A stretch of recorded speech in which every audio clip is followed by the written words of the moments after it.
राजस्थान के अजमेर निवासी कुतुबुद्दीन की कहानी किसी फिल्म से कम नहीं है। कुछ साल पाकिस्तान के जेल में यातनाएं झेलने के बाद कुतुबुद्दीन साल 2020 तक भी देश के अधिकारियों व नेताओं से गुहार लगाने को मजबूर है।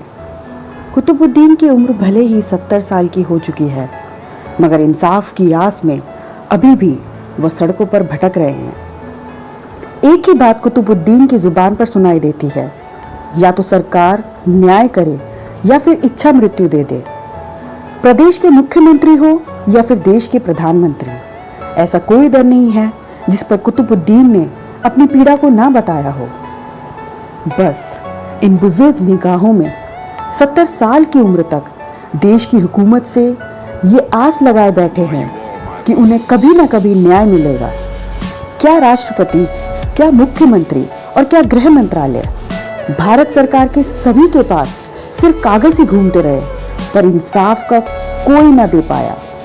कुतुबुद्दीन राजस्थान के अजमेर से अपना नाता रखते हैं। उनके पिता अलाउद्दीन खिलजी आज़ादी के बाद से ही मोइनिया स्कूल के बाहर रंगाई छपाई का कार्य किया करते थे।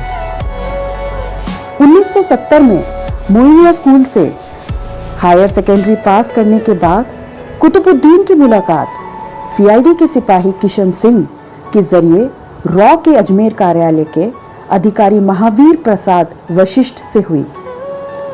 निदेशक की ओर से साक्षात्कार लेने के बाद कुतुबुद्दीन को रॉ में शामिल तो कर लिया, लेकिन किसी प्रकार का परिचय पत्र उन्हें नहीं दिया गया।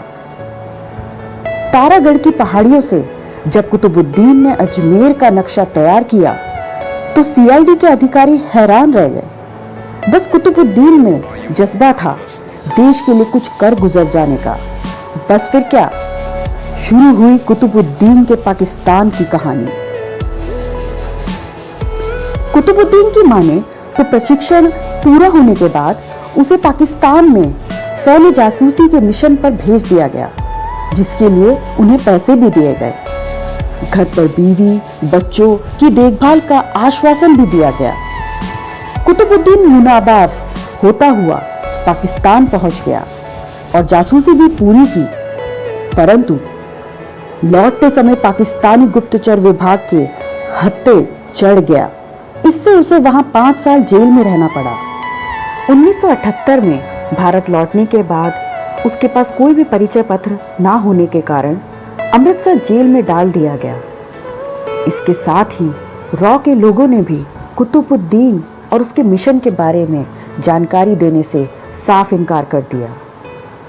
वहीं उसके परिवार को भी किसी प्रकार की आर्थिक मदद नहीं दी गई थी, जिस कारण उसकी जिंदगी बदतर हो गई थी।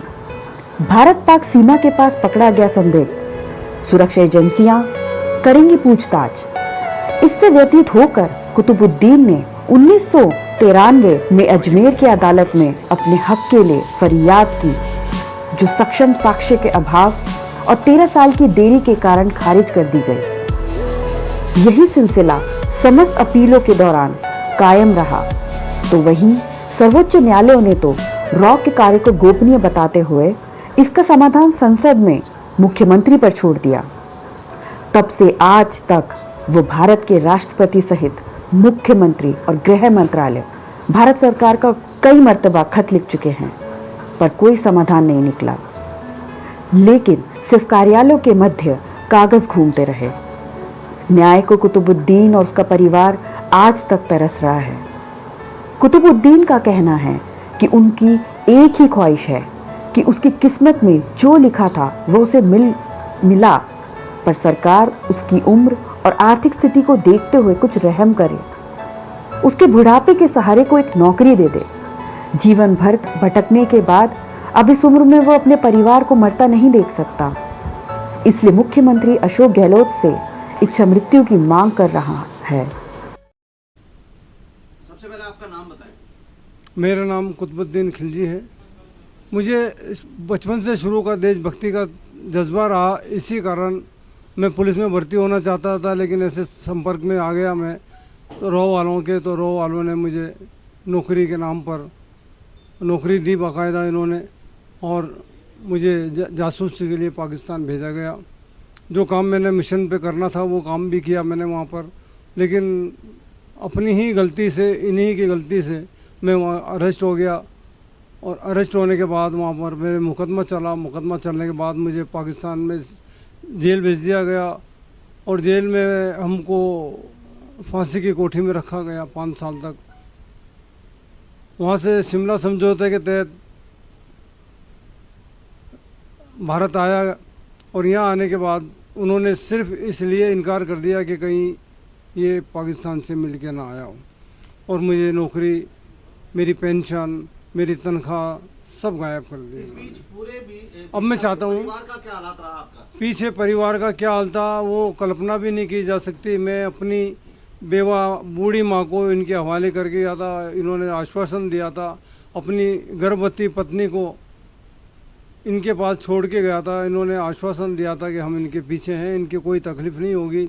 लेकिन मेरे जाने के बाद इन्होंने कोई मदद नहीं की और इनकी हालत इतनी ख़राब हो गई, इतनी ख़राब हो गई कि गरीब नवाज की दरगाह में जाके भीख मांग के अपना पेट भरा, लेकिन सरकार की तरफ से कोई मदद नहीं मिली। वहाँ से आने के बाद भी मेरी तरफ इन्होंने तवज्जो नहीं दी। मैं दर दर की ठोकरें खाता रहा, दर दर की ठोकरें खाता रहा। बड़ी मुश्किल से मैंने केस दायर किया, लेकिन गोपनीयता के नाम पे ये सारा केस लोअर कोर्ट से लेके सुप्रीम कोर्ट तक इन्होंने खारिज कर दिया।